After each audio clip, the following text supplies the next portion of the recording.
Not to be a cliche, straight white pretentious film bro or anything, but this Ari Aster guy might be the greatest filmmaker working today. I was a junior in high school, hanging out at my sister's college when I walked in on two people watching the very end of Hereditary. From the hauntingly beautiful music to Alex Wolff's mesmerizing performance, I was instantly hooked by Ari Aster's visual style. As I watched and rewatched his filmography, I not only grew a wild admiration for his voice as a filmmaker, his purposeful and elegant camera moves, his immersive production design that somehow becomes more detailed in every rewatch, and the career-defining performances he is able to get out of every single actor he puts a camera in front of. But I also grew a deep admiration for the stories he chooses to tell. Throughout his work, he has explored themes of family, trauma, and the deep dread of not having control in ways that are deeply personal to me. Needless to say, he's an artist I care about. And yet, somehow, when I heard that his follow-up to the Laurie Award-winning film, Beau is Afraid, was going to be a black comedy neo-western that was satirizing America during the year 2020, I couldn't help but have some reservations.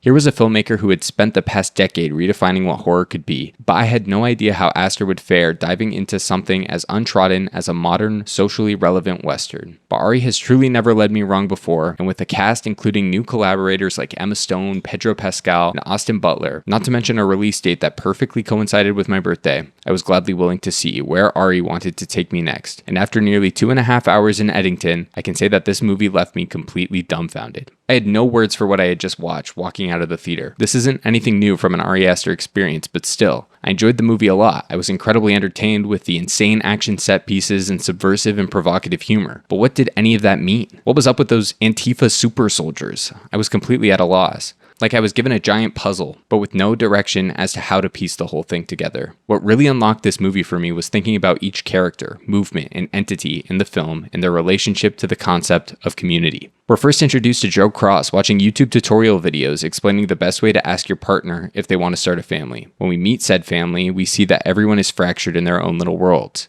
His mother-in-law is a crank QAnoner, desperately trying to have her family see the world the way she does through printed out Pizzagate pamphlets. His wife is a reclusive artist haunted by some past trauma that no one in the house is able to confront, leaving her emotionally isolated and alone. It's clear from Joe's attempts to cook dinner and anonymously purchase her art that he loves Louise, and yet most of the substantial communication between the two of them is through text messages and Facebook posts. These moments of communication are only elevated by the expert framing, as the empty space around the phone screen screams to the audience, something is missing here. This isn't right. You can zoom out and look at Joe's relationship to the larger community and his role as county sheriff and his mayoral campaign. What started out as a good faith attempt to stand up for someone he saw being treated unfairly at the local grocery store quickly turns into a bitter and petty grudge match, fueled by personal grievances and exacerbated by a desire for external validation through social media engagement. We watch as Joe is pulled into more radical political positions, socially ostracizing himself and going deeper down internet rabbit holes until finally things explode in an act of unspeakable violence that perfectly highlights how all of this leads to the loss of any of us truly seeing each other as people. But the movie doesn't end there.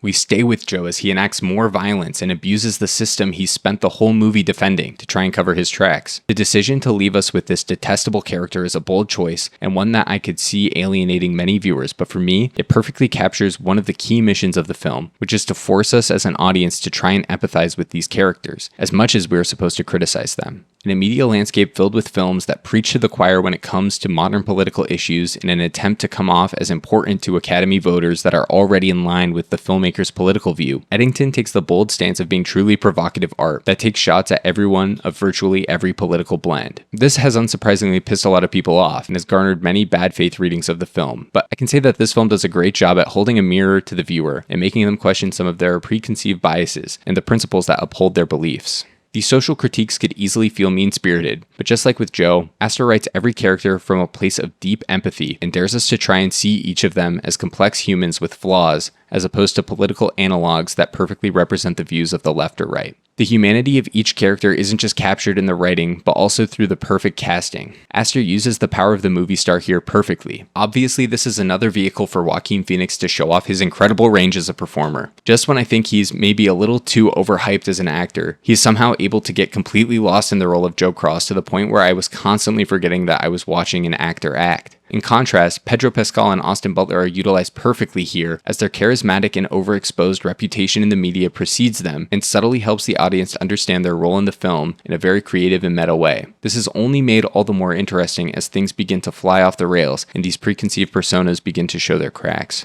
Emma Stone also shines here in a very understated performance that carries a lot of thematic weight with subtlety, nuance, and grace. Through her reactions to Joe's Facebook Lives or Vernon's monologues on child-sacrificing democratic sex cults, she is able to communicate so much about who Louise is and the burden that her lot in life has placed on her. Critics will say that these characters are underwritten and poorly developed, but as I continue to think about each of them and their journeys, I can't help but see different shades of people in my life. It'd be easy to turn any of these characters into generic caricatures, but even the supporting players are given something that makes them feel incredibly human. For my money, Aster paints a hauntingly beautiful portrait of America that perfectly doubles as a mirror for these uncertain times we find ourselves in. And in the background to all of this sits a data processing center. Looming over every character, every protest, every over-the-top action set piece is this goddamn data center. A perfect representation in a metaphorical and also very literal sense of the ever-present big tech conglomerates that exert control over our daily lives. Throughout the film, we see what happens when these companies work with impunity, isolating people and tearing apart communities with things as simple as social media feeds to corrupt political campaigns, co-opting culture war talking points, promising change, but ultimately serving the powers that be, to literally bankrolling Antifa super soldier crisis actors, going as far to supply them with military arms and a private jet.